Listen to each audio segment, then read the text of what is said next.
Okay, let us settle in once more and allow our thoughts to drift like a reed boat on the slow, steady current of that ancient river, the Nile. Close your eyes, breathe deeply, and let the sounds of the present day fade away. We are journeying back, far back, to the very dawn of this enduring civilization where the sands of time have piled high, covering so much, yet revealing tantalizing glimpses of what once was. Imagine that land again, Kemet, the Black Land, a ribbon of impossible fertility woven through the vastness of Deshret, the red land of the desert, the Nile, the great giver, the source of all abundance, defining the very rhythm of existence. Its annual flood, Akhet, was not a mere event. It was a sacred promise fulfilled, a renewal of life itself. Between June and September, the waters would rise, fed by the distant Ethiopian highlands, creeping over the low-lying fields, depositing that precious, life-sustaining layer of dark, rich silt. This silt was a gift containing minerals and organic matter, ensuring that the same fields could be cultivated year after year, millennium after millennium, without exhaustion. The ancient Egyptians watched the flood levels with keen interest, measuring them with nilometers, often stairs leading down to the river with markings or wells connected to the river, because a flood too low meant famine, and a flood too high could be destructive, washing away dikes and villages. In those nascent times, before the grand unification, small communities dotted the riverbanks. They lived in simple dwellings, perhaps circular or rectangular huts made of reeds plastered with mud, or later, sun-dried mud bricks, a material readily available and perfectly suited to the dry climate. They cultivated emmer wheat and barley, the staples of their diet, from which they made bread and beer, the cornerstones of Egyptian sustenance. They grew flax, meticulously processed to create linen for clothing, simple kilts for men, sheath-like dresses for women, and for sails, ropes, and funerary wrappings, lentils, beans, onions, garlic, leeks, cucumbers, melons, and dates supplemented their diet. They fished in the Nile's abundant waters, using nets, traps, and harpoons, and hunted wildfowl in the marshes with throw sticks. Domesticated animals included cattle, sheep, goats, pigs, and donkeys, which served as beasts of burden. The dog was a companion and hunting aid, while the cat, though perhaps not fully domesticated in the earliest periods, was valued for controlling vermin. These early peoples, often referred to by archaeologists through the names of the sites where their remains were first found: Badarian, Nakada Bor, Amratian, Nakada II, Gersian, and Nakada III, developed distinct cultural traits. They created increasingly sophisticated pottery, at first simple, utilitarian wares, then more refined, polished red pottery with black tops, characteristic of the Badarian and Nakada I periods, and later, buff-colored pottery decorated with intricate painted scenes in reddish brown, depictions of boats, animals, human figures, and geometric patterns. Nakada too. They worked flint with remarkable skill, producing fine blades, arrowheads, and ceremonial knives. They also began to work with copper, initially hammering native copper into small tools and ornaments, and later learning to smelt it from ores. Personal adornment was important.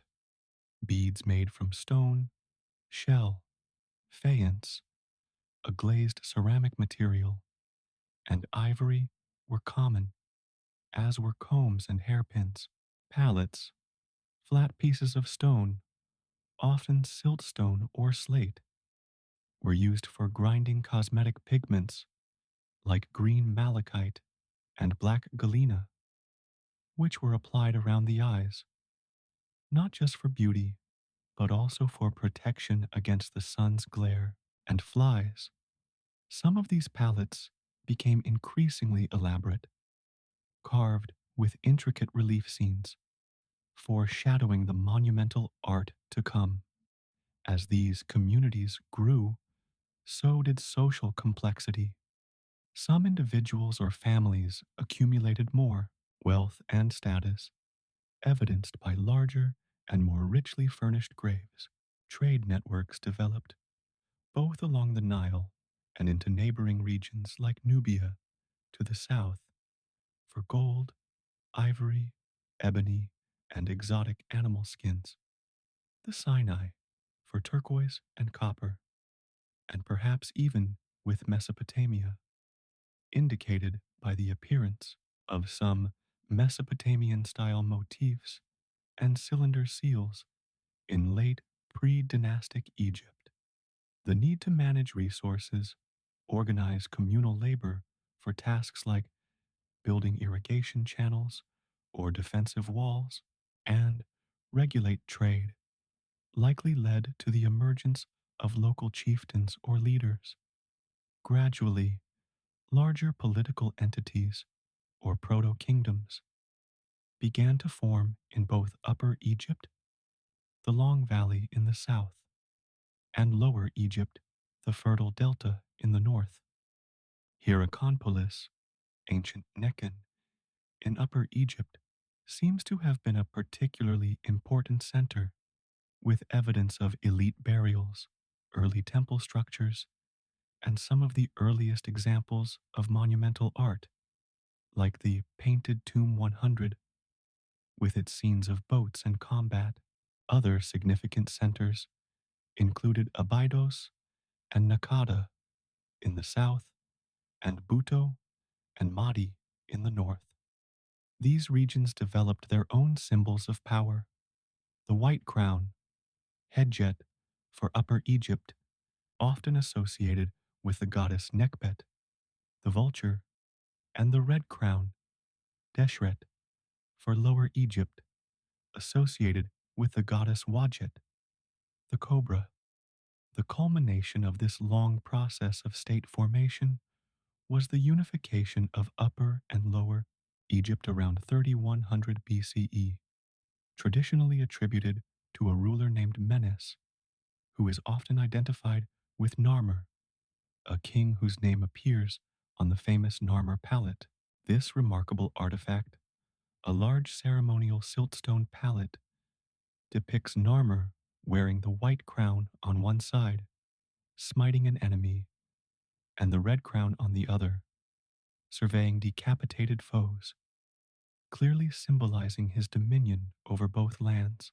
This unification marked the beginning of the early dynastic period, dynasties 1 to 2.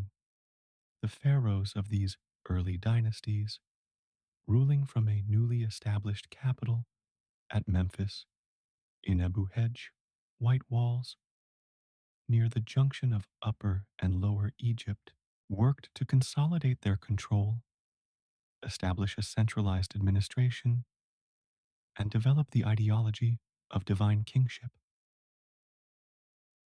The pharaoh was the linchpin of this new state.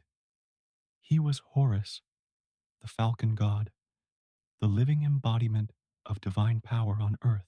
His role was to maintain Ma'at, the divine order, truth, harmony, and justice, against Isfet, chaos.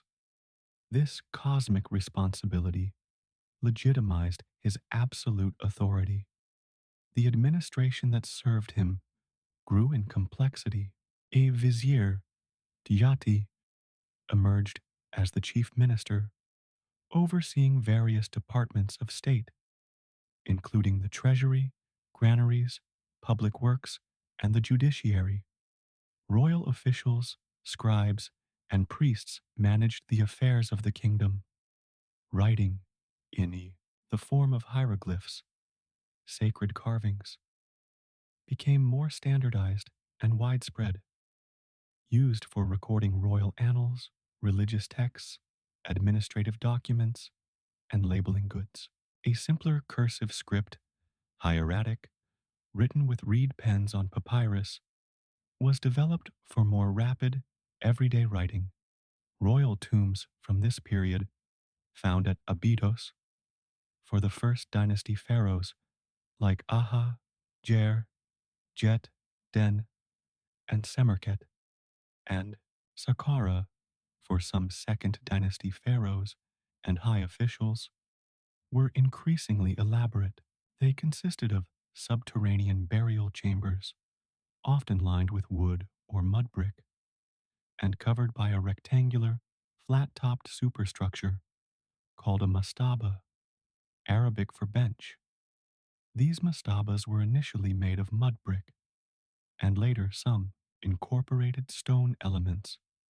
They often contained multiple storerooms filled with grave goods, pottery jars of food and wine, tools, weapons, furniture, games like Senate, and personal possessions, all intended for the pharaoh's use in the afterlife. Some early royal tombs at Abydos even had subsidiary graves of retainers and servants who may have been sacrificed to accompany their master, a practice that seems to have died out fairly quickly. The sheer scale of these mortuary complexes and the resources mobilized for their construction demonstrated the growing power and wealth of the pharaoh. The religious beliefs that would underpin Egyptian civilization for millennia were also taking shape. The pantheon was vast and complex, with national gods, local deities, and gods associated with specific aspects of nature or human life. Ra, the sun god, was a primary deity, often depicted sailing across the sky in his solar bark. Osiris became the god of the underworld and resurrection. His myth, involving his murder by his jealous brother Seth, his mummification and revival by his devoted wife Isis, and the avenging of his death by his son Horus, became a central theme in Egyptian funerary beliefs, offering the hope of rebirth to all who identified with him. Other important deities included Ptah, the creator god of Memphis, Thoth, the ibis headed god of wisdom, writing, and magic, Hathor, the cow goddess of love, music, and motherhood, and Anubis, the jackal headed god of mummification and the afterlife. Temples, initially simple structures of reed and wood, began to be built of more permanent materials like mud brick and stone, serving as houses for the gods and centers for their cults. Priests performed daily rituals, offering food, drink, and incense to the divine statues, ensuring the gods' favor and the maintenance of Ma'at. As the early dynastic period transitioned into the Old Kingdom, dynasties 3 to 6, circa 2686 2181 BCE, Egypt entered an age of unprecedented peace, stability, and prosperity, often called the Age of the Pyramids. This era witnessed the construction of the most iconic monuments of ancient Egypt. The breakthrough came with King Djoser of the Third Dynasty and his brilliant architect physician and high priest Imhotep.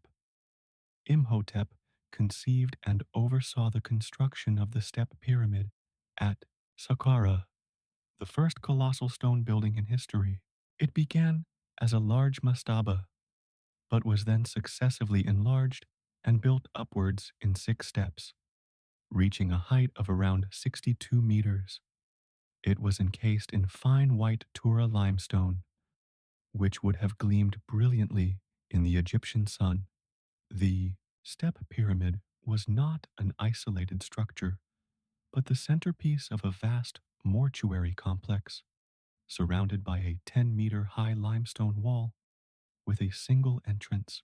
Within this enclosure were courtyards, temples, chapels, storerooms, and dummy buildings representing pavilions for Djoser's said festival, a jubilee celebrating the king's reign, all designed to magically provide for the pharaoh in his afterlife.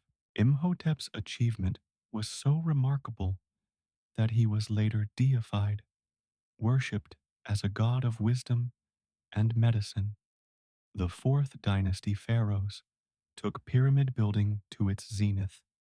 Sneferu, the first king of this dynasty, was a prodigious builder, experimenting with pyramid design.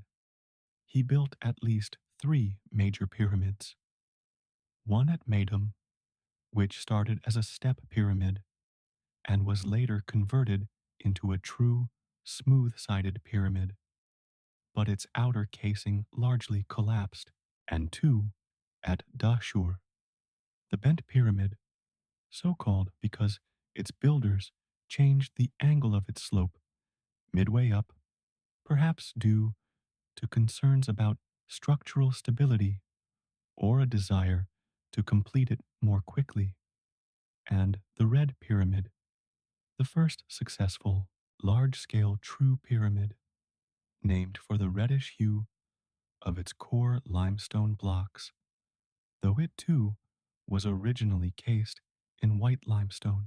Sneferu's constructions represent a crucial learning curve, perfecting the techniques that would allow for the building of the Giza pyramids.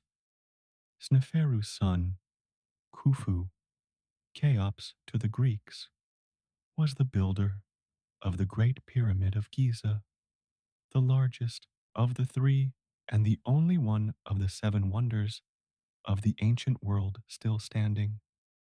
Its original height was about 146.6 meters, 481 feet, and its base covers over 13 acres.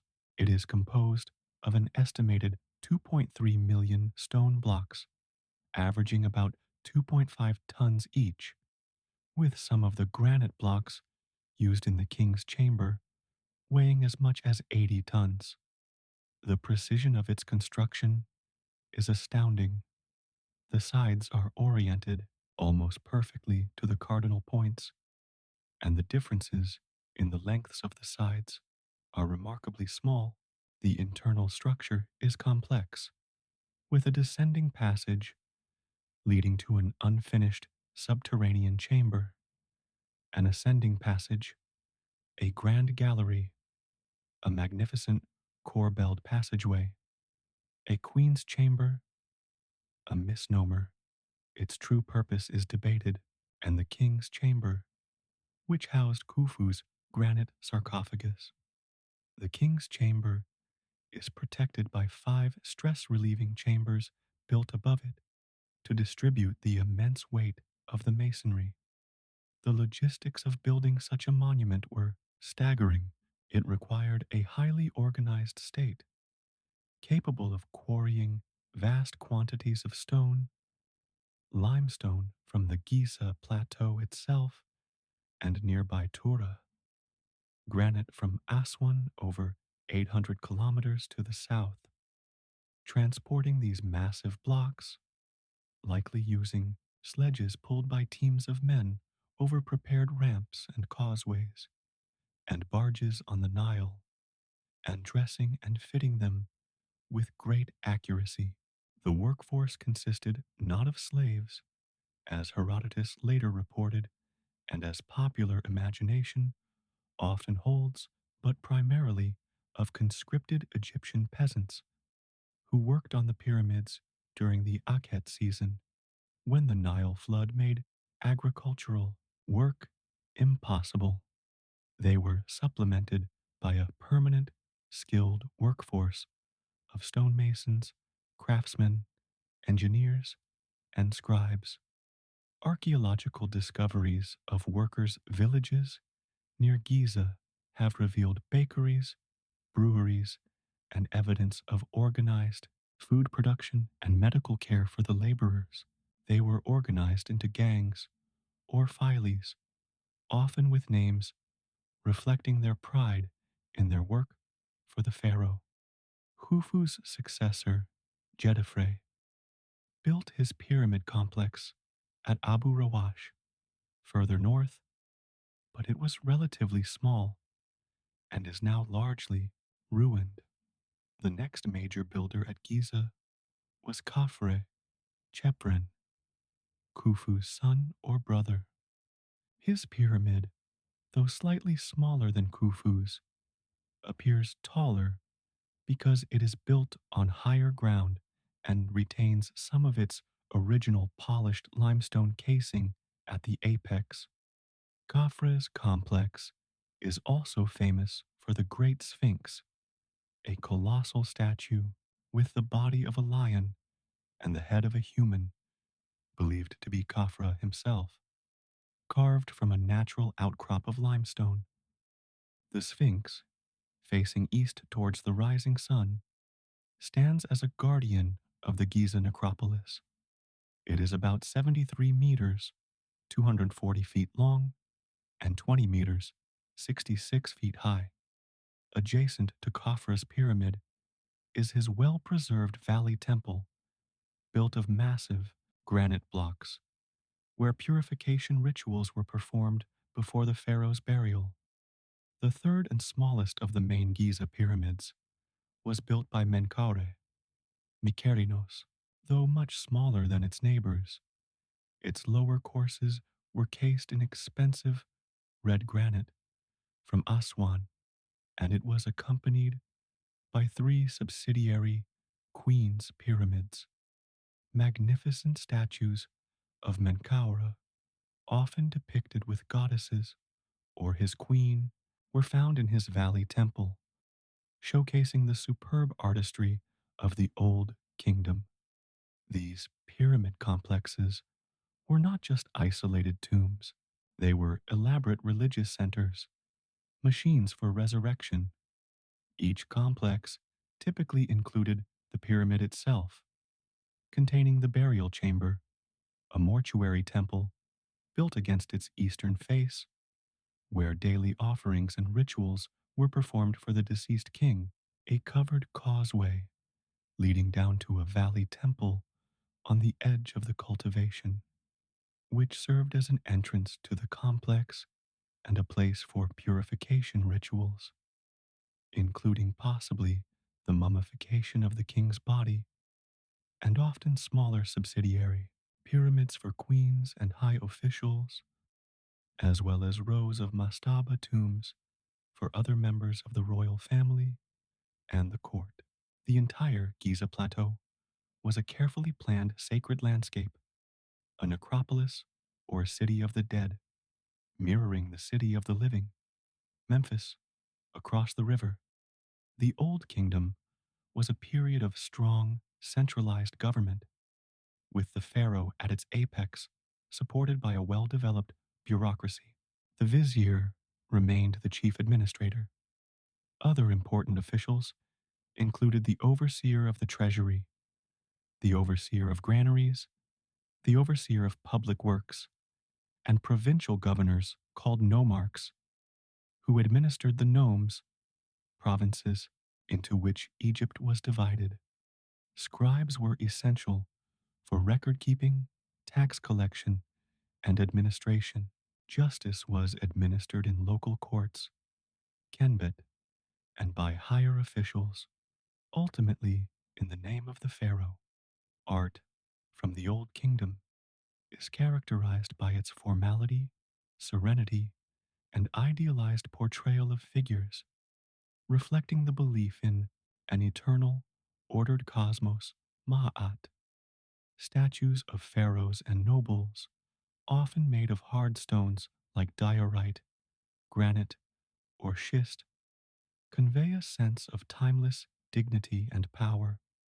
Relief carvings and paintings on the walls of tombs depicted scenes from daily life, agriculture, fishing, hunting, crafts, banquets, as well as religious rituals and offerings. These scenes were not merely decorative, they were intended to magically provide for the deceased in the afterlife, ensuring that they would continue to enjoy all the good things of life eternally. The reserve heads, enigmatic limestone sculptures of heads found in some Old Kingdom private tombs at Giza, are a unique and somewhat mysterious art form from this period, perhaps intended as substitutes for the deceased's actual head if it were damaged. Society was hierarchical. At the top was the pharaoh and the royal family. Below them were high officials, priests, and scribes who formed an educated elite. Then came skilled craftsmen, artisans, and soldiers. The vast majority of the population were peasants, fellahin, who worked the land either as tenants on royal or temple estates or on their own small plots. While not slaves in the classical sense, their labors could be conscripted for state projects. There is evidence for some forms of servitude, and prisoners of war might become state property. Trade continued, though perhaps less focused on long distance luxury goods than it would be in later periods. Egypt imported timber, especially cedar, from Lebanon, as Egypt lacked good quality large timber. Lapis lazuli from Afghanistan via intermediaries, and other raw materials. Expeditions were sent to Nubia for gold, diorite, and other resources, and to the Sinai for copper and turquoise. Towards the end of the Old Kingdom, during the 5th and 6th dynasties, several factors contributed to a gradual decline in central authority. The immense cost of pyramid building and the maintenance of the associated mortuary cults, which involved vast endowments of land and personnel to provide offerings in perpetuity, strained the royal treasury. The pharaohs began to grant more land and tax exemptions to temples and high officials, reducing royal revenues. The power of the nomarchs increased as their positions often became hereditary, and they began to build more elaborate tombs in their own provinces rather than near the royal pyramid, a sign of their growing independence and wealth. Some scholars also suggest that a prolonged period of low Nile floods, possibly linked to climate change, may have led to famine, economic hardship, and social unrest, further weakening the pharaoh's authority, which was so closely tied to the prosperity of the land. The long reign of Pepi II, 6th dynasty, who is said to have ruled for over 90 years, though this is debated, seems to have been a period of decline. By the time of his death, the central government had become significantly weakened. This led to the collapse of the Old Kingdom around 2181 BCE and the beginning of the First Intermediate Period, dynasties 7 downward 11, circa 2181 to 1055 BCE. This was a dark age in Egyptian history, a time of political fragmentation, civil unrest, and insecurity. Central authority broke down, and Egypt was divided among rival local rulers. The 7th and 8th dynasties at Memphis seem to have been short lived and ineffective. Powerful nomarchs in places like Heracleopolis in Middle Egypt, controlling Lower Egypt, and Thebes in Upper Egypt, asserted their independence and vied for supremacy.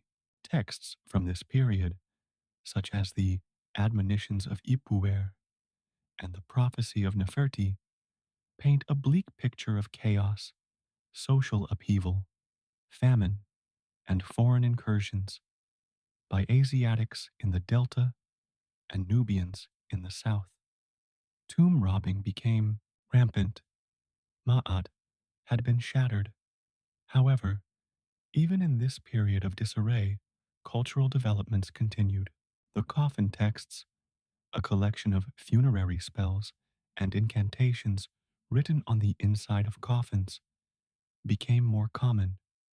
These texts, derived in part from the earlier pyramid texts, which were reserved for royalty, offered magical protection and guidance to the deceased in their journey through the underworld, making the promise of a blessed afterlife more accessible to non royal individuals who could afford a proper burial.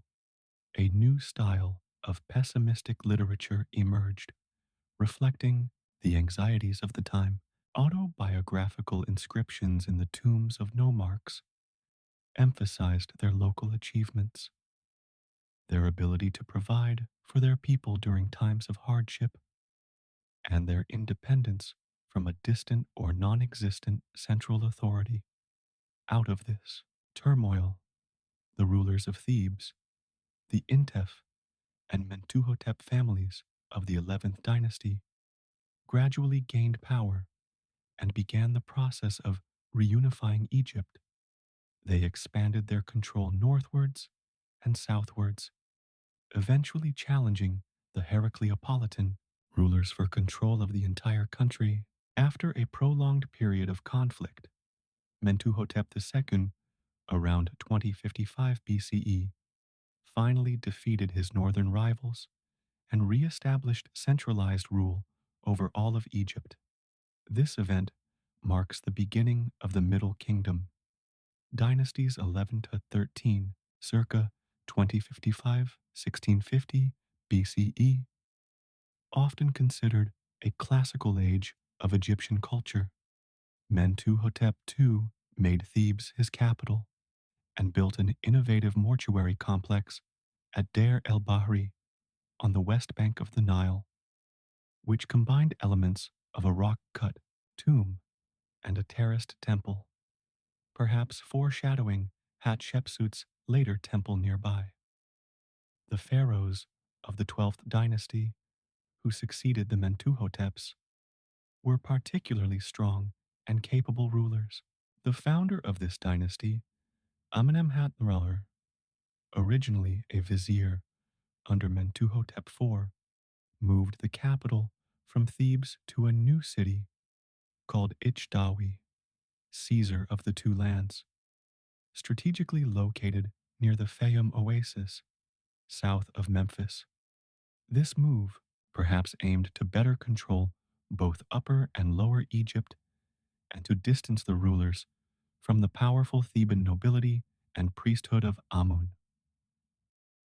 The 12th dynasty pharaohs, including Senusret I, Amenemhat II, Senusret II, Senusret III, and Amenemhat III, restored stability, prosperity, and central authority. They reorganized the administration, reformed the system of nomarchs, curtailing their power and making the position appointive rather than hereditary, and undertook ambitious building projects.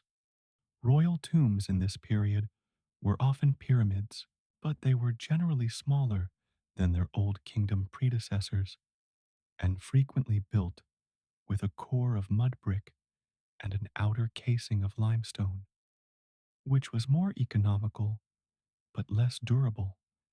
Many are now badly eroded. Some later Middle Kingdom pharaohs opted for more concealed rock cut tombs. A major focus of the 12th dynasty was the development of the Fayum Oasis. This large, fertile depression west of the Nile was drained and irrigated through a complex system of canals, creating a vast new area of agricultural land. They also vigorously pursued foreign policy objectives. Senusret I, and especially Senusret III, campaigned extensively in Nubia to the south, pushing Egypt's frontier beyond the Second Cataract and building a series of massive mud brick fortresses like Buhan, Mergissa, and Semna to control the region, its trade routes, and its rich gold mines. These fortresses were marvels of military engineering, with thick walls, bastions, and dry moats. Expeditions were also sent to the Sinai for turquoise and copper, and trade links were maintained with the Levant, Syria Palestine, and the Aegean. Crete, execration texts inscribed on pottery figurines or bowls that were then ritually smashed, list enemies of Egypt in Nubia, Libya, and Asia, reflecting Egypt's concerns and spheres of influence. Literature flourished during the Middle Ebe kingdom, producing some of the finest works of ancient Egyptian writing. The story of Sinuhe, a fictional autobiography of an official who flees Egypt upon the death of Amenemhat, or and lives in exile in the Levant before eventually returning to royal favor, is a masterpiece of narrative art, exploring themes of loyalty, identity, and the Egyptian worldview. The tale of the eloquent peasant uses the story of a peasant unjustly robbed of his goods to deliver a series of brilliant speeches on justice, Mahat, to a high official. Wisdom literature, such as the Instructions of Amenemhat I, advice from the deceased king to his son Senusret I, and the Loyalist instruction, provided moral guidance and emphasized loyalty to the pharaoh. Royal hymns and religious texts also abounded. The language of this period, Middle Egyptian, became the classical form of the Egyptian language, studied and emulated in later times. Art and sculpture in the Middle Kingdom showed both continuity with Old Kingdom traditions and new developments. Royal portraiture, particularly from the reign of Senusret III and Amenemhat III, often depicted the pharaoh with a more careworn, realistic, and introspective expression, perhaps reflecting the burdens of kingship, a contrast to the idealized serenity of Old Kingdom statues. Craftsmanship in jewelry reached an extraordinary peak, as seen in the treasures found in the tombs of royal women at Dashur and Lahun, featuring exquisite goldwork inlaid with semi-precious stones like lapis lazuli, carnelian, and turquoise. Religion continued to evolve. The Theban god, Amun, originally a local deity, rose to national prominence, especially after the Theban reunification. He was increasingly identified with the sun god Ra, becoming Amun Ra, king of the gods, and the patron deity of the ruling dynasty. His temple at Karnak in Thebes began its long development into the largest religious complex in the world. The cult of Osiris remained immensely popular, and his sanctuary at Abydos became a major pilgrimage center. Many private individuals erected stelae, commemorative stone slabs, or cenotaphs empty tombs at Abydos to associate themselves with Osiris and ensure their participation in his resurrection. The concept of a judgment in the afterlife, where the deceased's heart was weighed against the feather of Ma'at, became more clearly defined and widespread, as depicted in funerary papyri like the Book of the Dead, which began to develop from the earlier coffin texts. Despite the successes of the 12th dynasty, the later Middle Kingdom, 13th dynasty, saw a gradual decline in royal power and stability. The reigns of kings became shorter and central control weakened. This internal weakness coincided with the increasing infiltration and settlement of Semitic speaking peoples from the Levant, known collectively as the Hyksos, rulers of foreign lands from the Egyptian Hekau Kasut in the eastern Nile Delta. These Hyksos settlers, initially perhaps peaceful immigrants, traders, and laborers, gradually gained influence and power in the Delta as the authority of the 13th dynasty pharaohs waned. Around 1650 BCE, they seized political control of Lower and Middle Egypt, establishing their capital at Avaris, modern Tel El Daba, in the eastern delta. This marks the beginning of the Second Intermediate Period, dynasties 14 through 17, circa 1650 1550 BCE. Native Egyptian rulers were confined to the Theban region in Upper Egypt, effectively becoming vassals or, at best, independent rulers of a much reduced territory. The Hyksos rule, 15th dynasty, lasted for about a century, while later Egyptian accounts, written from a nationalist perspective, portray the Hyksos as brutal barbarians who destroyed temples and oppressed the people. Archaeological evidence suggests a more complex picture. The Hyksos adopted many Egyptian customs, titles, and forms of administration. They worshipped some Egyptian gods, notably Seth, whom they identified with their own storm god, Baal. They also introduced new technologies to Egypt, particularly in warfare, such as the horse-drawn chariot, the composite bow, more powerful than the simple Egyptian bow, new types of bronze daggers and swords, like the khopesh, a sickle-shaped sword, and improved body armor and helmets. These military innovations would later be adopted by the Egyptians themselves and contribute significantly to their own imperial expansion in the New Kingdom. Meanwhile, in Thebes, a line of native Egyptian rulers, the 17th dynasty, maintained a precarious independence.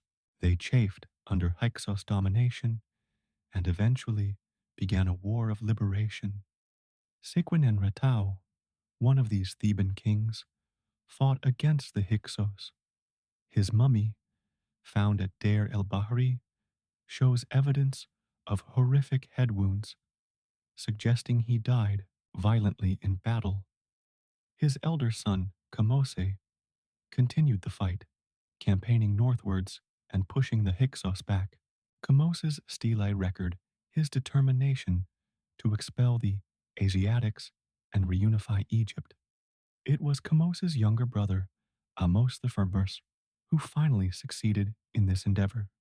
After a series of campaigns, Amos captured Avaris, drove the Hyksos out of Egypt, and pursued them into southern Palestine. He also reasserted Egyptian control over Nubia. Around 1550 BCE, Ahmose I completed the reunification of Egypt, thereby inaugurating the New Kingdom, dynasties 18 to 20, circa 1550 1070 BCE.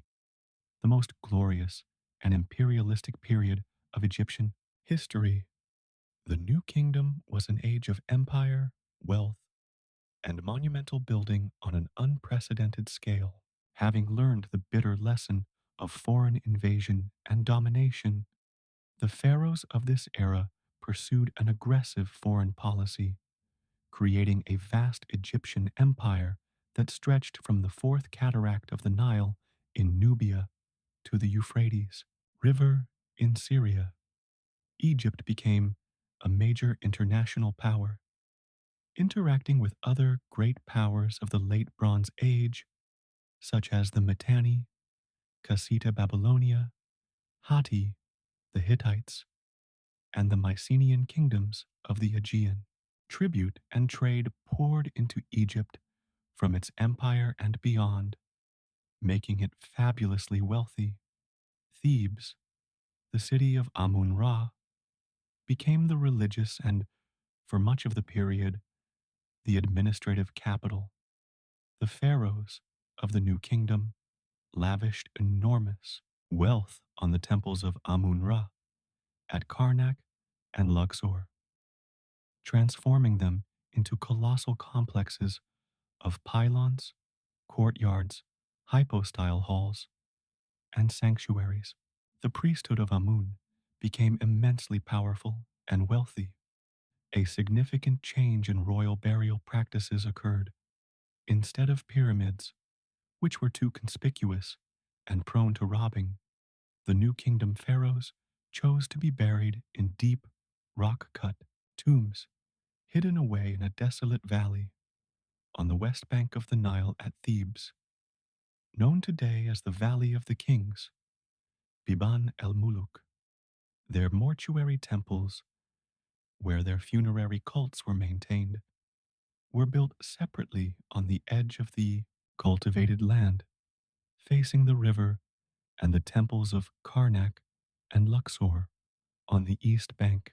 These mortuary temples, like those of Hatshepsut at Deir el Bahri, Amenhotep III, of which only the colossi of Memnon remain, and Rameses II, the Ramesseum, were magnificent structures in their own right.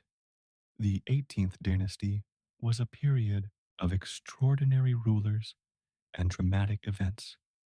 Amosia I laid the foundations of the empire. His successors, Amenhotep I and Thutmose I, consolidated and expanded Egyptian control in Nubia and Syria Palestine. Thutmose I was the first pharaoh known to have been buried in the Valley of the Kings. He was succeeded by his son, Thutmose II, who had a short reign, and then by Thutmose II, his remarkable wife and half sister, Hatshepsut. Hatshepsut initially ruled as regent for her young stepson, Thutmose III, son of Thutmose II by a minor wife. However, she soon declared herself pharaoh, adopting full kingly titulary and iconography, often depicted with male attributes like the royal kilt and false beard. She reigned for over 20 years, circa 1479 1458 BCE, in a period of peace and prosperity. She was a prolific builder, commissioning numerous monuments throughout Egypt, including her stunning terraced mortuary temple at Deir el Bahri, designed by her steward and architect Senenmut. She also organized a famous trading expedition to the distant land of Punt, possibly located on the coast of modern Eritrea or Somalia, which returned with incense, myrrh, ebony, ivory, gold, and exotic animals depicted in reliefs in her temple. After Hatshepsut's death, Thutmose III, who had likely served as co-regent and head of the army during her later years, finally came into his own. He proved to be one of Egypt's greatest military leaders, often called the Napoleon of Egypt. He conducted at least 17 campaigns in the Levant, decisively defeating a coalition of Canaanite princes led by the king of Kadesh at the Battle of Megiddo, his first and most famous victory, and extending Egyptian influence as far as the Euphrates. He also campaigned in Nubia. He was a skilled administrator and builder, further embellishing Karnak Temple. Towards the end of his reign, there was an attempt to erase Hatshepsut's memory, with her statues smashed and her name removed from monuments, though the reasons for this are still debated by scholars. Perhaps to legitimize his own line or to remove the precedent of a female pharaoh. Thutmose III's successors, Amenhotep VI and Thutmose IV, maintained the empire, though they faced challenges from rising powers like Mitanni. Amenhotep III, circa 1390 1353 BCE, presided over a golden age of unparalleled wealth, peace, and artistic achievement. His reign was characterized by diplomacy, evidenced by the Amarna letters, a cache of diplomatic correspondence found at Amarna, and lavish building. He constructed large parts of Luxor Temple, built his own massive mortuary temple on the west bank, guarded by the Colossi of Memnon, and numerous other temples and shrines. Art from his reign is known for its elegance, sophistication, and colossal scale. Then came one of the most intriguing and controversial periods in Egyptian history, the Amarna period, initiated by Amenhotep III's son and successor, Amenhotep IV, circa 1353 1336 BCE. Amenhotep IV instigated a radical religious revolution. He abandoned the traditional polytheistic worship of Egypt's myriad gods, particularly the powerful cult of Amun-Ra, and promoted the exclusive worship of the Aten, the deified disk of the sun, as the sole universal god. He changed his name to Akhenaten, effective for the Aten, or spirit of the Aten. He moved the capital from Thebes to a new city he built from scratch in Middle Egypt, called Akhetaten, Horizon of the Aten, modern Tel El Amarna. He ordered the closure of temples to other gods and the defacement of their images and names, especially those of Amun. This was a form of monotheism, or perhaps henotheism, worshipping one god while not denying the existence of others.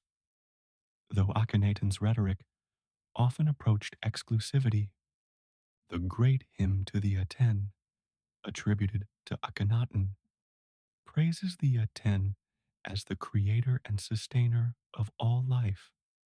The Amarna period also saw a distinctive and revolutionary style of art.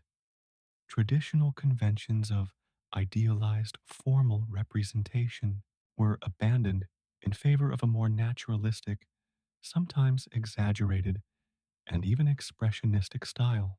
Akhenaten himself was often depicted with an elongated skull, slender neck, full lips, narrow waist, and wide hips, a far cry from the heroic physique of earlier pharaohs. His famous wife, Nefertiti, whose beautiful, painted bust is now in Berlin, was also depicted in this new style, as were their daughters. Scenes of the royal family in intimate, informal poses showing affection became common. However, Akhenaten's religious reforms were deeply unpopular with the powerful priesthood of Amun, the traditional elite, and likely much of the general population.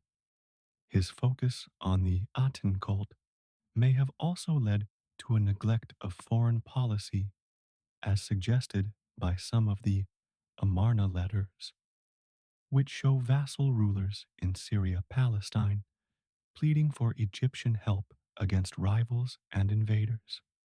After Akhenaten's death, his religious revolution was quickly dismantled. He was succeeded by a shadowy figure named Smenkhare, whose identity is debated, perhaps a son, brother, or even Nefertiti ruling under a new name, and then by the young Tutankhaten. Under the influence of traditionalist advisors, Tutankhaten abandoned the Aten cult, changed his name to Tutankhamun, living image of Amun, restored the worship of Amun and the old gods, and moved the capital back to Memphis, with Thebes regaining its religious prominence. Akhetaten was abandoned and eventually dismantled. Tutankhamun reigned for only about a decade, circa 1332 1323 BCE, and died young, around the age of 19. He is famous today not for his achievements as pharaoh, which were modest, but for the extraordinary discovery of his largely intact tomb, KV 62, in the Valley of the Kings by the British archaeologist Howard Carter in 1922. The tomb, though relatively small for a pharaoh, was packed with an astonishing array of treasures: his golden sarcophagi, his iconic gold funerary mask, chariots, furniture, statues, jewelry, and everyday objects, providing an unparalleled glimpse into the wealth and craftsmanship of the new kingdom. Tutankhamun was succeeded by Ai, an elderly official who had served under Akhenaten, and then by Horemheb, a general who had also served under Akhenaten and Tutankhamun. Horemheb vigorously suppressed the last vestiges of the Aten cult, destroyed Akhenaten's monuments, and restored traditional order. He usurped many of Tutankhamun's and A's monuments, and is often considered the last pharaoh of the 18th dynasty, or sometimes the first of the 19th, as he appointed his vizier, Paramessu, later Rameses I, as his successor, paving the way for a new dynastic line. The 19th dynasty was dominated by the Ramesside pharaohs, notably Seti I and his son Rameses II, Rameses the Great. Seti I, circa 1290-1279 BCE, was a warrior pharaoh who campaigned in Syria and Libya, restoring Egyptian prestige. He was also a great builder, constructing a magnificent mortuary temple at Abydos, famous for its finely carved and well-preserved reliefs, and beginning work on the great hypostyle hall at Karnak Temple. Rameses II, circa 1279 to 1213 BCE, had an exceptionally long reign of 67 years and was one of ancient Egypt's most prolific builders and self-promoters. He covered Egypt and Nubia with his monuments, often colossal in scale, inscribing his name everywhere, sometimes even usurping the monuments of earlier pharaohs. His major building projects include the completion of the great hypostyle hall at Karnak, the Ramesseum, his vast mortuary temple on the west bank at Thebes, the rock-cut temples at Abu Simbel in Nubia, the larger one dedicated to himself and the gods Amun, Ra-Horakhti, and Ptah, the smaller one to his chief wife Nefertari and the goddess Hathor, and a new capital city in the eastern delta called Pi-Rameses, House of Rameses, likely built near the site of the old Hyksos capital, Avaris. Ramesses II is also famous for his military exploits, particularly the Battle of Kadesh, circa 1274 BCE, fought against the Hittite Empire under King Muwatalli II in Syria. Ramesses claimed it as a great victory on his temple walls, with extensive reliefs and texts depicting himself single handedly routing the enemy after being ambushed. However, historical evidence suggests the battle was more of a tactical draw, though Ramesses did manage to extricate his army. Years later, Ramesses II and the Hittite king Hattusili III, Muwatalli's successor, signed a famous peace treaty, the earliest known international treaty for which texts survive from both sides, establishing a formal peace and alliance between the two great powers. Ramesses II had numerous wives, Nefertari and Isetnofret being the most prominent, and a vast number of children, over 100. He was deified in his own lifetime. His son and successor, Merneptah, had to deal with incursions by Libyans and the Sea Peoples, a confederation of maritime raiders from the Aegean and Anatolian regions, who were causing widespread disruption across the eastern Mediterranean at the end of the Bronze Age. Mereneptah successfully repelled these invaders, as recorded on his Israel Stele, so named because it contains the earliest known extra biblical reference to Israel as a people in Canaan. The later 19th dynasty saw a series of short lived rulers and succession struggles. The 20th dynasty began with Setnakde, who restored order. His son, Ramesses III, circa 1186 to 1155 BCE, was the last great warrior pharaoh of the New Kingdom.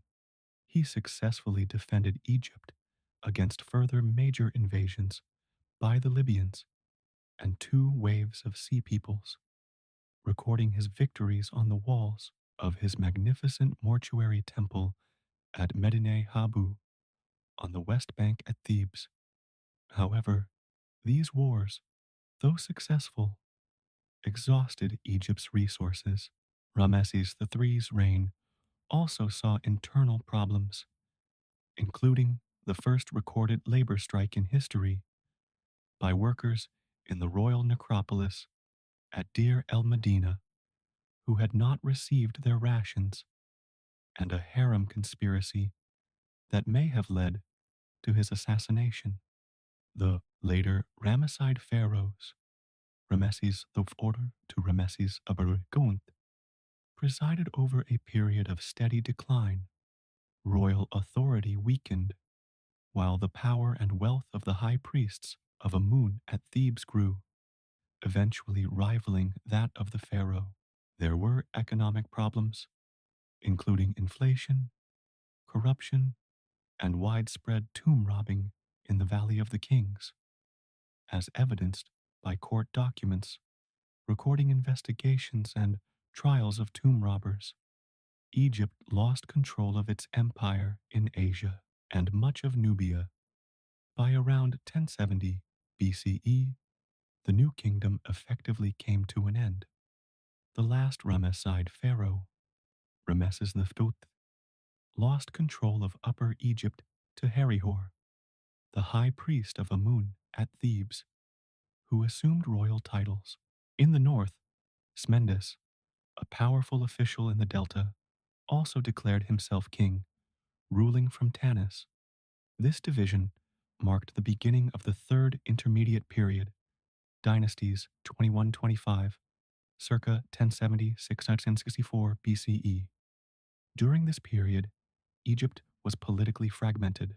The 21st dynasty ruled from Tanis in the Delta, while Thebes was largely autonomous under the control of the high priests of Amun, who often acknowledged the Tanite pharaohs but acted as independent rulers. Some of the Tanite pharaohs, like Susanus III, were buried in rich, largely intact tombs within the temple enclosure at Tanis. Their treasures, including silver coffins and gold masks, showing that considerable wealth still existed, at least in the north. Funerary practices continued to evolve, with an increased emphasis on elaborate coffin decoration and the catching of royal mummies from the Valley of the Kings into secret hiding places like the Deir el Bahri cache, DB320, and the tomb of Amenhotep II, KV35, by the Theban priests to protect them from robbers. Libyan chieftains who had been settling in the western delta for generations and had become assimilated into Egyptian society gradually gained power. One such family, descended from a Libyan chief named Buyuwawa, established the 22nd dynasty, often called the Libyan or Bubastite dynasty, around 945 BCE, with Shoshenq Vasish, the biblical Shishak, who campaigned in Palestine and plundered Jerusalem as its founder. They ruled from Bubastis and Tanis in the delta and tried to maintain control over Thebes by appointing their sons as high priests of Amun. However, their rule was often challenged by rival local rulers and other Libyan factions, leading to further fragmentation, particularly during the 23rd and 24th dynasties, which coexisted with the 22nd in different parts of Egypt. This internal weakness left Egypt vulnerable to a rising power to the south, the Kingdom of Kush in Nubia. The Kushites, based at Napata near Gebel Barkal, the holy mountain, had adopted many Egyptian religious and cultural traditions, including the worship of Amun and the use of hieroglyphs. Seeing Egypt divided and weakened, the Kushite king Piye Pianki invaded Egypt around 730 BCE, defeated the various local rulers, and established the 25th dynasty, the Kushite or Nubian dynasty. Piye and his successors, Shabaka, Shebitku, Taharka, and Tanutamani, ruled over both Nubia and Egypt, styling themselves as pharaohs and champions of Egyptian tradition. They sought to restore Egypt's past glories, building and restoring temples, particularly at Thebes and in Nubia. Taharka was a particularly active builder. However, the Kushite pharaohs soon came into conflict with another expanding empire, Assyria. The Assyrians, with their formidable iron-equipped army, invaded Egypt several times in the mid-7th century BCE. Assyrian kings Esarhaddon and Ashurbanipal defeated Taharka and Tanutamani, sacked Thebes, a devastating blow to Egyptian morale, and drove the Kushites back to Nubia. The Assyrians installed local vassal rulers in Egypt. One of these local rulers, Samtik Psammaticus of Sais in the western delta, with the help of Greek mercenaries, managed to expel the Assyrians and reunite Egypt under his rule around 664 BCE, founding the 26th dynasty, the Site dynasty. This period, often called the Site Renaissance, was a time of revival and relative prosperity. The Site pharaohs, Samtik Thuis, Necho II, Samtik II, Apris, Hofra, and Amasis, Amosa II, consciously looked back to the glories of the Abbasid Old and Middle Kingdoms for inspiration in art, architecture, and literature. a form of archaism. They promoted trade, particularly with the Greek world, establishing a Greek trading post at Naucratis in the Delta, and built up a strong navy. Necho the Setu is credited with attempting to build a canal connecting the Nile to the Red Sea, a precursor to the Suez Canal, and with dispatching a Phoenician expedition that may have circumnavigated Africa. This period of renewed Egyptian independence and prosperity was, however, relatively short lived. A new superpower was rising in the east, the Persian Achaemenid Empire. In 525 BCE, the Persian king Cambyses II, son of Cyrus the Great, invaded Egypt, defeated the forces of Psamtik III, Amasis' son, at the Battle of Pelusium, and incorporated Egypt into the Persian Empire as a satrapy province. Egypt remained under Persian rule, the 27th dynasty, for over a century, though there were several revolts against Persian domination, leading to brief periods of independence under the 28th, 29th, and 30th dynasties, which are considered the last native Egyptian ruling houses. The Persians generally respected Egyptian customs and religion. Darius I, for example, completed the canal started by Necho II and ordered the codification of Egyptian law. But their rule was often unpopular. In 332 BCE, a new conqueror arrived, Alexander the Great of Macedon. Having defeated the Persian Empire, Alexander entered Egypt without a fight and was welcomed by the Egyptians as a liberator from Persian rule. He visited the Oracle of Amun at Siwa Oasis, where he was reputedly hailed as the son of Amun, thus legitimizing his rule in Egyptian eyes. He founded the city of Alexandria on the Mediterranean coast, near the canopic mouth of the Nile, a city destined to become one of the greatest cultural, intellectual, and commercial centers of the Hellenistic world.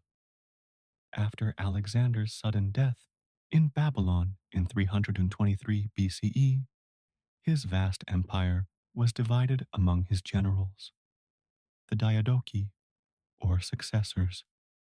Egypt fell to Ptolemy, son of Lagus, one of Alexander's closest companions. Ptolemy initially ruled as satrap, but in 305 BCE, he declared himself king as Ptolemy the Fear Soter, savior, founding the Ptolemaic dynasty, which would rule Egypt for nearly 3 centuries, 305 30 BCE. The Ptolemies were Greek Macedonians, and they established a Greek ruling class in Egypt. Alexandria became their magnificent capital, adorned with palaces, temples, the famous library, the largest in the ancient world, though its exact nature and destruction are debated, and the Eutus Museum, Mausion, Shrine of the Muses, a research institution that attracted scholars, scientists, poets, and philosophers from all over the Greek speaking world. Figures like Euclid, the father of geometry, Eratosthenes, who accurately calculated the circumference of the earth and was head of the library, Archimedes, the great physicist and mathematician who studied in Alexandria, Herophilus and Erasistratus, pioneering anatomists, and poets like Callimachus and Theocritus were associated with Alexandria. The Pharaohs, the great lighthouse of Alexandria, one of the 7 wonders of the ancient world, guided ships into its busy harbor.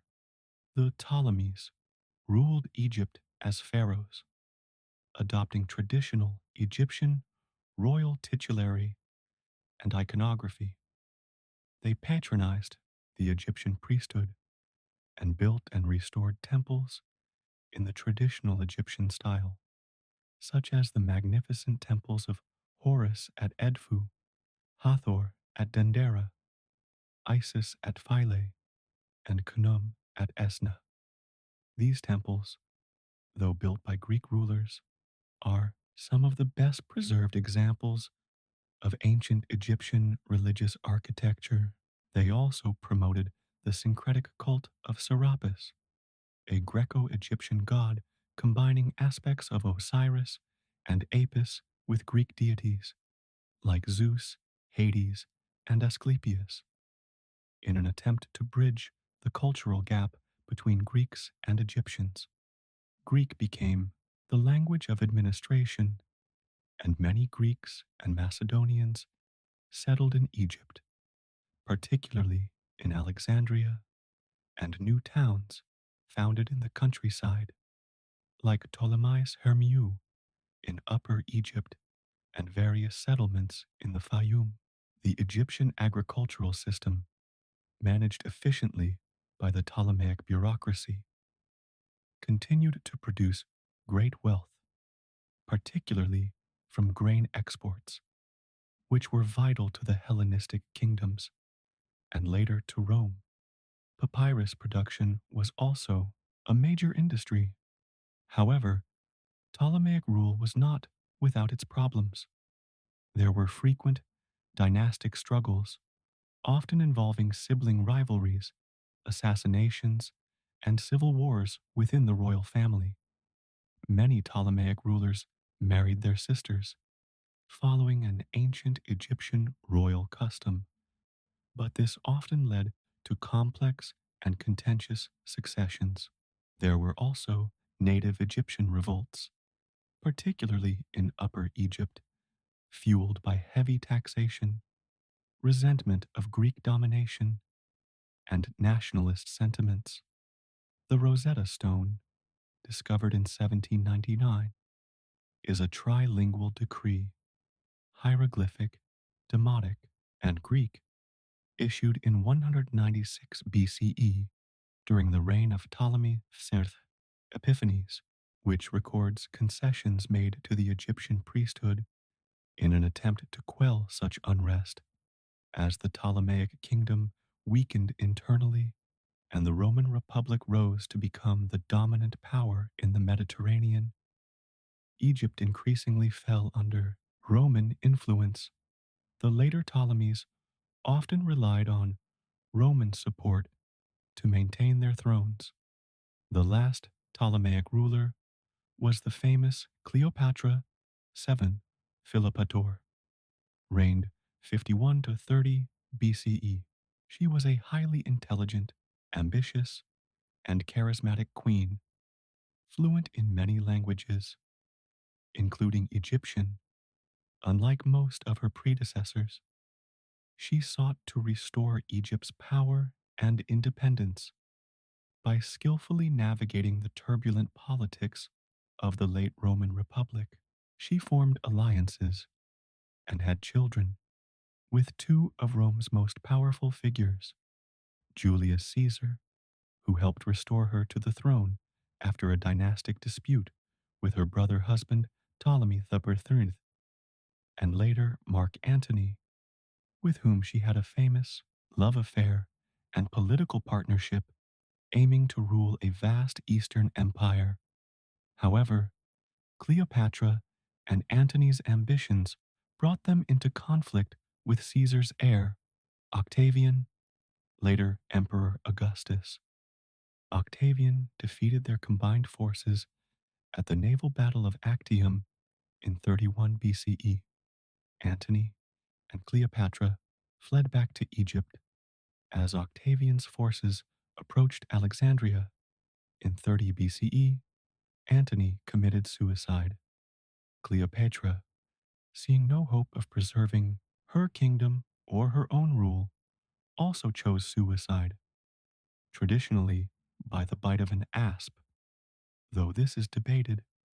Rather than be paraded in Octavian's triumph in Rome. With Cleopatra's death, the Ptolemaic dynasty ended, and Egypt was annexed by Rome, becoming a Roman province, personally owned by the emperor and governed by a prefect of equestrian rank appointed by him. For Rome, Egypt was a prize of immense value, a major source of grain, the annona, or grain dole, for the city of Rome depended heavily on Egyptian wheat.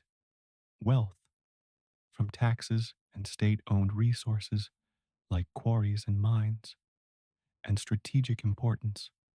Roman rule over Egypt lasted for nearly 7 centuries, 30 BCE, 641 CE, though the later part is usually considered the Byzantine period. The Romans largely maintained the Ptolemaic administrative system, though they streamlined it and made it more efficient for extracting resources. Latin was used for official purposes, but Greek remained the lingua franca of administration and culture in the eastern Mediterranean, including Egypt. Egyptian religion continued, and Roman emperors were depicted as pharaohs on temple reliefs, making offerings to Egyptian gods. The cults of Egyptian deities, particularly Isis and Serapis, spread throughout the Roman Empire. Mummification continued to be practiced, and the remarkable Fayum portraits, realistic painted portraits on wooden panels placed over the faces of mummies, date from this period. However, Roman rule was often harsh and exploitative. Taxes were heavy, and there were occasional Egyptian revolts, which were ruthlessly suppressed. Alexandria remained a great city, but it also witnessed social and religious tensions, including conflicts between Greeks, Jews, and Egyptians, and later between pagans and Christians. Christianity began to spread in Egypt from the 1st century CE, traditionally brought by St. Mark the Evangelist to Alexandria. It initially faced persecution from the Roman authorities, but it took deep root, particularly among the native Egyptian population, perhaps as a form of cultural and religious resistance to foreign rule. The Coptic language, Egyptian written in Greek letters with some additions from Demotic, developed as the liturgical and literary language of Egyptian Christians. Monasticism, both eremitic, hermit like, and cenobitic, communal, originated in the Egyptian deserts in the 3rd and 4th centuries, with figures like Saint Anthony the Great and Saint Pachomius, and became a powerful spiritual and social force. When the Roman Empire was formally divided in 395 CE, Egypt became part of the Eastern Roman Empire, later known as the Byzantine Empire, with its capital at Constantinople. During the Byzantine period, Christianity became the dominant religion in Egypt. The Patriarch of Alexandria was one of the most important leaders in the Christian world. However, theological disputes, particularly concerning the nature of Christ, the Monophysite controversy, which held that Christ had only one divine nature, as opposed to the Chalcedonian doctrine of two natures, human and divine, accepted by Constantinople, led to a schism between the Coptic Church in Egypt and the Imperial Church in Constantinople. This resulted in periods of persecution of Coptic Christians by the Byzantine authorities, further alienating the local population from their imperial rulers. The Byzantine hold on Egypt was weakened by these internal religious divisions and by costly wars with the Sasanian Persian Empire. which briefly conquered Egypt in the early 7th century, 619 629 CE, when the forces of the newly emerged Islamic Caliphate, led by the Arab general Amr ibn al-As, invaded Egypt in 639 CE. They faced a population that was largely disaffected with Byzantine rule. The Arab conquest was relatively swift. After a series of battles and sieges, including the capture of the Roman fortress of Babylon near modern Cairo and the surrender of Alexandria in 641 CE or 642, Egypt came under Muslim rule.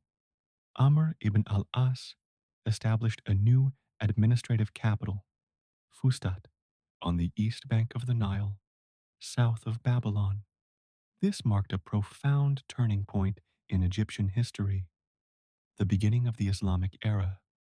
Egypt became a province of the Rashidun Caliphate, and later the Umayyad Caliphate, with its capital in Damascus, and the Abbasid Caliphate, with its capital in Baghdad. Under Islamic law, Christians and Jews, as people of the book, al-Kitab, were granted dhimmi status, which allowed them to practice their religion and manage their communal affairs in return for paying a poll tax, jizya, and accepting certain social and legal restrictions.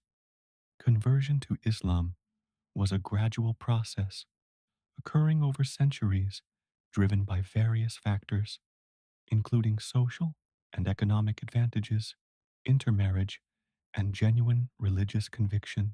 Arabic slowly replaced Coptic and Greek as the dominant language of administration and eventually of everyday life for most of the population, though Coptic remained the liturgical language of the Coptic Church and continued to be spoken in some communities for a long time.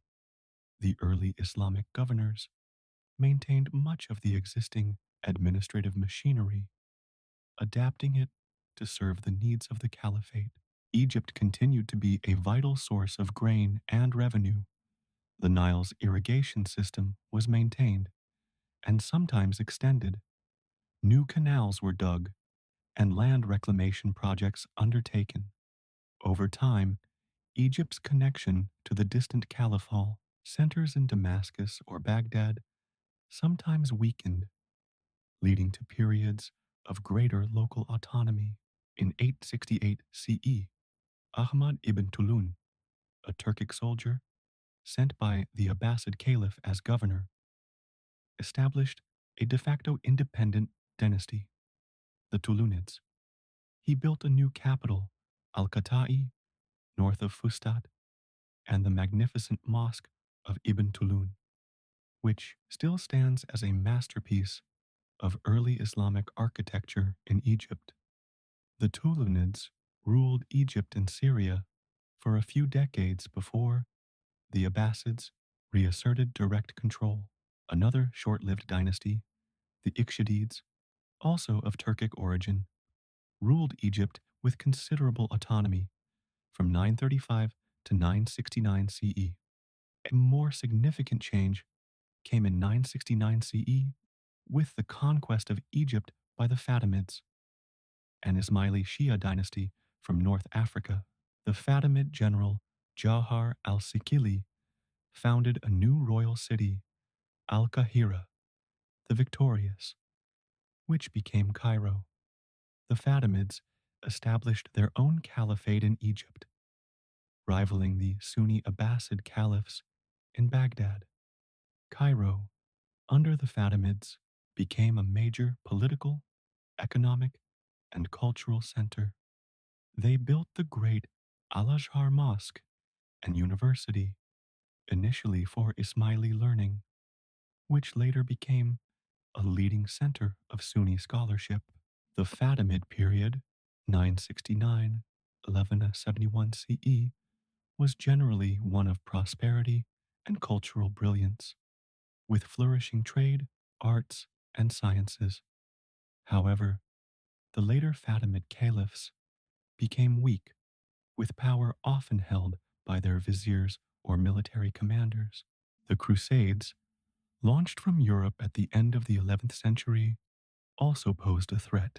This instability paved the way for the rise of Salah ad-Din Yusuf ibn Ayyub, Saladin, a Kurdish general who abolished the Fatimid Caliphate in 1171, restored Egypt to Sunni Islam, and founded the Ayyubid dynasty.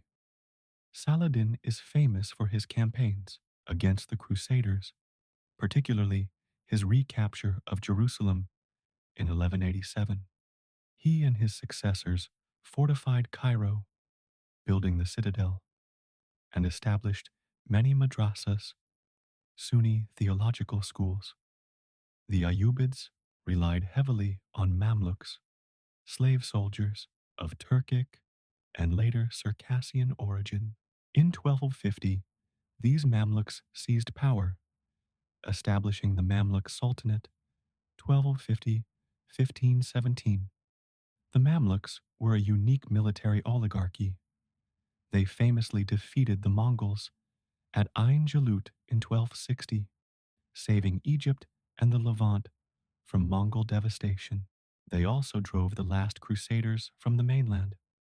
The Mamluk period, especially the Bahri Mamluk era, 1250 1382, was a time of great architectural achievement in Cairo, with numerous magnificent mosques, madrasas, and mausoleums built. Cairo was a thriving center of trade and Islamic culture. However, the later Burji Mamluk period, 1382-1517, was often marked by political instability, economic decline, partly due to the Black Death and shifts in trade routes, and a failure to adapt to new military technologies like firearms. This vulnerability led to their conquest by the Ottoman Empire. In 1517, the Ottoman Sultan Selim III defeated the Mamluks and incorporated Egypt into the Ottoman Empire as a province, eyalet. For the next 3 centuries, Egypt was ruled by an Ottoman Pasha governor appointed from Istanbul. However, the Mamluk Beys retained considerable local influence, often challenging Ottoman authority. Egypt remained an important agricultural region and a source of revenue for the Ottomans. Cairo continued as a major Islamic city, and Al Azhar maintained its prestige. By the late 18th century, Ottoman control had weakened significantly, with Mamluk factions often holding real power. This was the situation when Napoleon Bonaparte's French expedition invaded Egypt in 1798. The brief French occupation, 1798 1801, though a military and colonial venture, had a profound cultural impact, sparking European interest in Egyptology, largely due to the work of the savants and the discovery of the Rosetta Stone.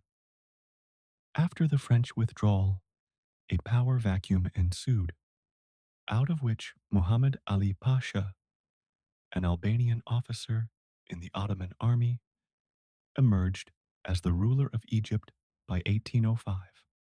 Though nominally an Ottoman governor, Muhammad Ali established a virtually independent dynasty and embarked on an ambitious program of modernization, reforming the army, agriculture and industry, and expanding Egyptian territory. His dynasty would rule Egypt until 1952. His successors, like Khedive Ismail, continued modernization efforts, culminating in the opening of the Suez Canal in 1869. However, extravagant spending led to massive debt and increasing European, primarily British and French, interference in Egyptian affairs. This culminated in the British occupation of Egypt in 1882, Following the Urabi revolt, Egypt remained nominally an Ottoman province and later a British protectorate during World War I, then a nominally independent kingdom from 1922. But real power lay with the British. The British occupation fostered Egyptian nationalism. After decades of political struggle, the 1952 revolution, led by the Free Officers Movement, including Gamal Abdel Nasser, overthrew the monarchy. Egypt was declared a republic in 1953. Nasser became president and pursued policies of Arab socialism, nationalism, and non alignment. Key events of his era include the nationalization of the Suez Canal, 1956, the Aswan High Dam project, land reforms, and wars with Israel. The ancient land of Egypt, with its millennia of history, had entered a new, dynamic, and often turbulent phase of its long existence. And still, the Nile flowed on through this landscape so rich in memories, its waters carrying the echoes of pharaohs, caliphs, sultans, and presidents. The sun rose each day, as it had for countless ages, over the fields and the monuments, over the cities and the villages, illuminating the ongoing story of a people and their land, a story that continues to unfold layer upon layer, a vast, deep, and endlessly fascinating tapestry woven from the threads of time itself, a slow, gentle unfolding, a quiet, deep current leading towards rest, towards stillness. The era following Nasser was one of significant shifts. After Nasser's death in 1970, he was succeeded by his vice president, Anwar Sadat. Sadat initiated a period of dramatic change, both domestically and in foreign policy. He moved away from Nasser's socialist policies, implementing an open door economic policy, Infitah, aimed at attracting foreign investment and encouraging the private sector. While this led to some economic growth, it also increased social inequalities and was criticized for fostering corruption. Sadat's most stunning move was in foreign affairs.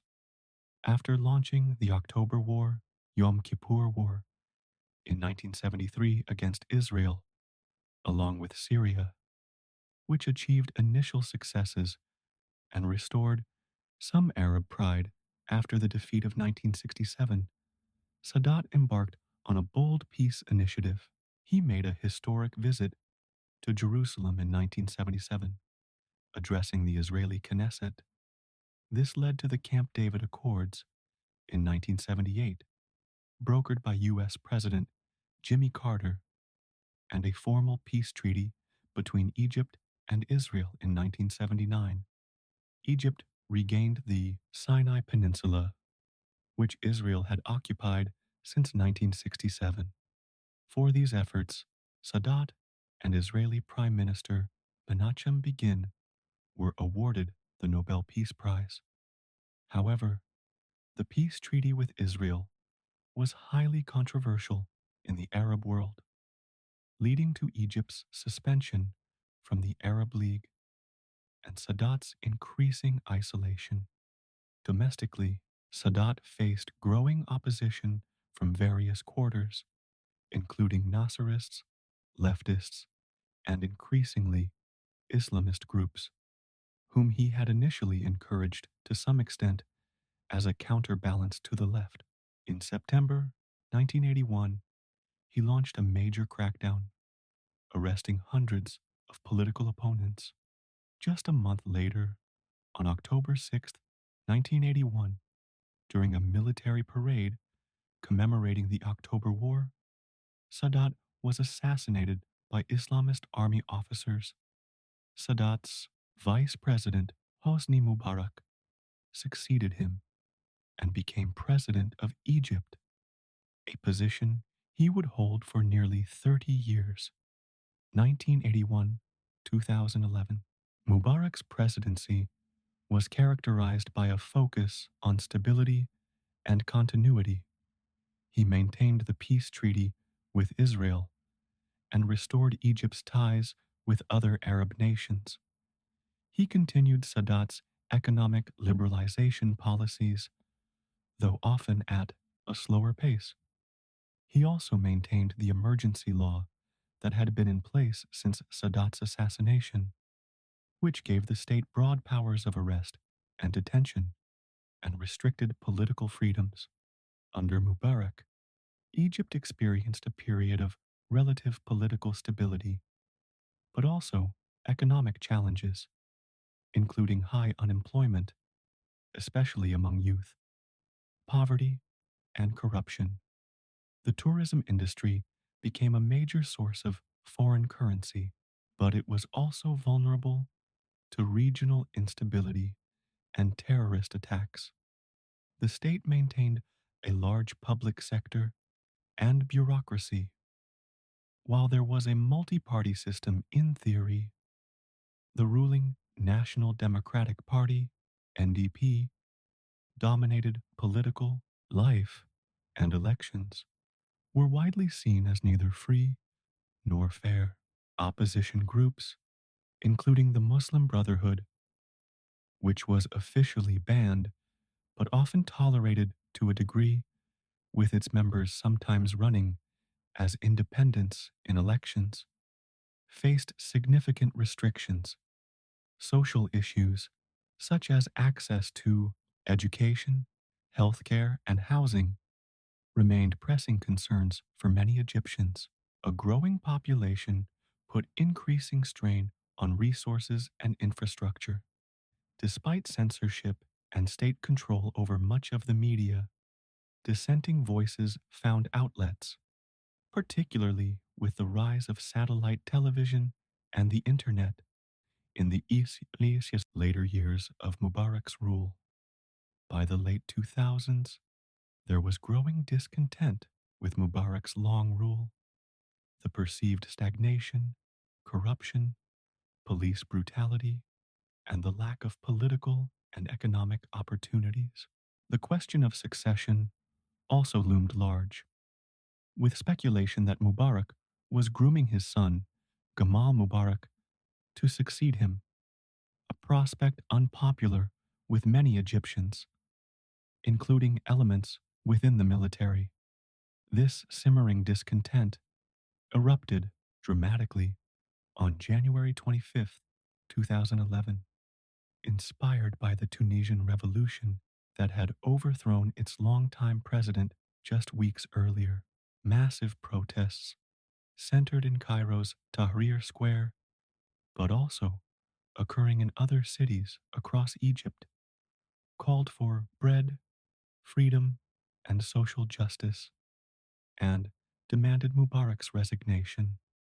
The January 25th revolution, part of the broader Arab Spring uprisings, saw an unprecedented outpouring of popular mobilization, bringing together people from diverse social, political, and religious backgrounds.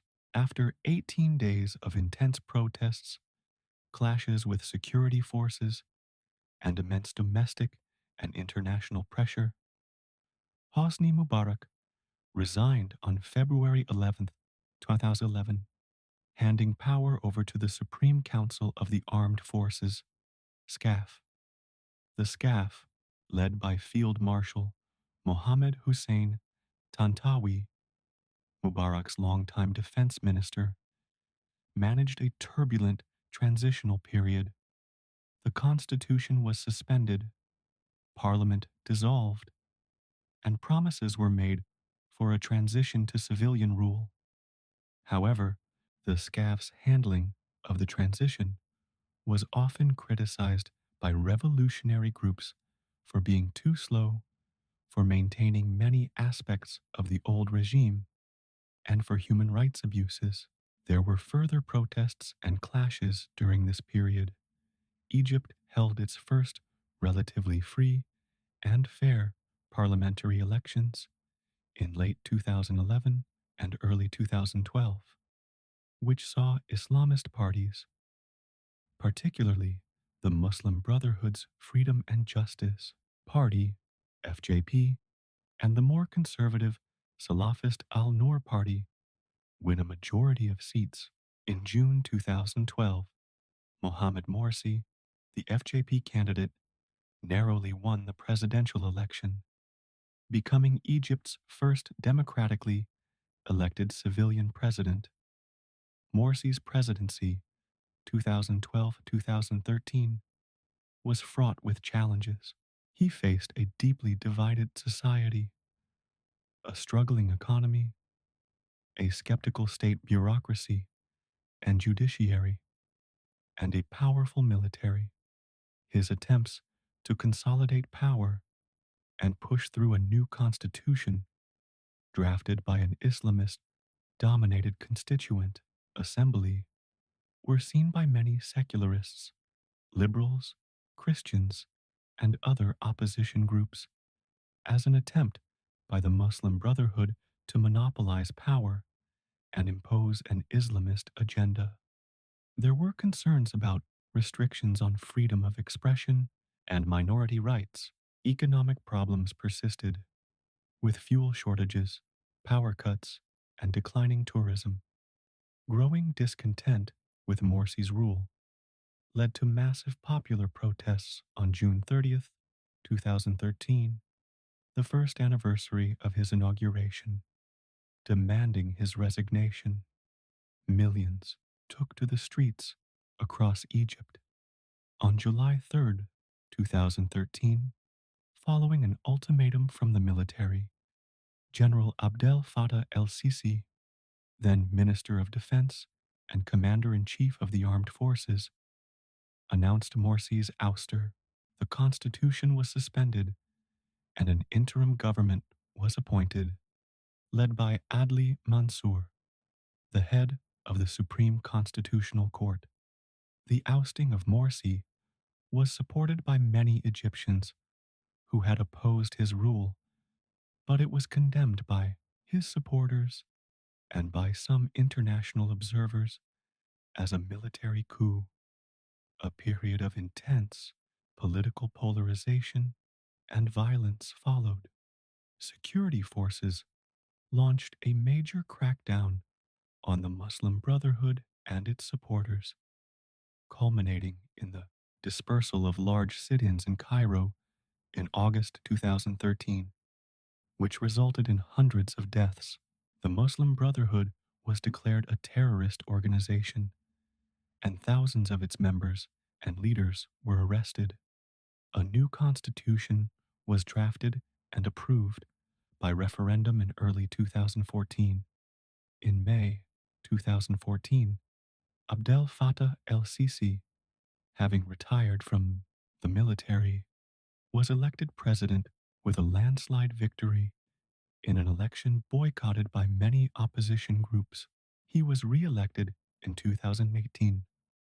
President Sisi's government has focused on restoring stability and security, combating Islamist militancy, particularly in the Sinai Peninsula, and launching large-scale national infrastructure projects such as the expansion of the Suez Canal, the construction of new cities, including a new administrative capital east of Cairo, power plants, and road networks. The government has pursued economic reforms, including subsidy cuts and a currency devaluation, often in line with IMF recommendations, which have been painful for many Egyptians but are aimed at stabilizing the economy and attracting investment. However, the Sisi era has also been characterized by significant restrictions on political freedoms, freedom of expression, and human rights, with widespread arrests of dissidents, activists, journalists, and critics. The space for political opposition and independent civil society has shrunk considerably, and so the ancient land of Egypt, having passed through so many epochs, Pharaonic, Greco Roman, early Christian, various Islamic caliphates and sultanates, Ottoman rule, the Muhammad Ali dynasty, British occupation, the Nasserist Republic, and the turbulent years of revolution and transition, continues its journey through history. The Nile, now tamed by the high dam, still flows through the heart of the country, a constant reminder of the deep continuities that underpin the many changes. The legacy of its immensely long past is everywhere, in the colossal monuments that still inspire awe, in the layers of culture and tradition, and in the spirit of its people. The challenges and opportunities of the present are being navigated as they always have been against the backdrop of this extraordinary historical depth. The story is far from over. It is a living, breathing narrative, still being written day by day, year by year. And as our minds have wandered through these vast stretches of time, from the earliest settlers along the river banks to the complexities of the modern era, we can feel the immense weight and richness of this human experience, a story of resilience, adaptation, creativity, and the enduring quest for order, meaning, and a better life, played out on the timeless stage of the Nile Valley. A story that now, as we drift deeper into quietude, can gently recede, allowing the mind to find its own peaceful current, its own still waters, its own profound rest.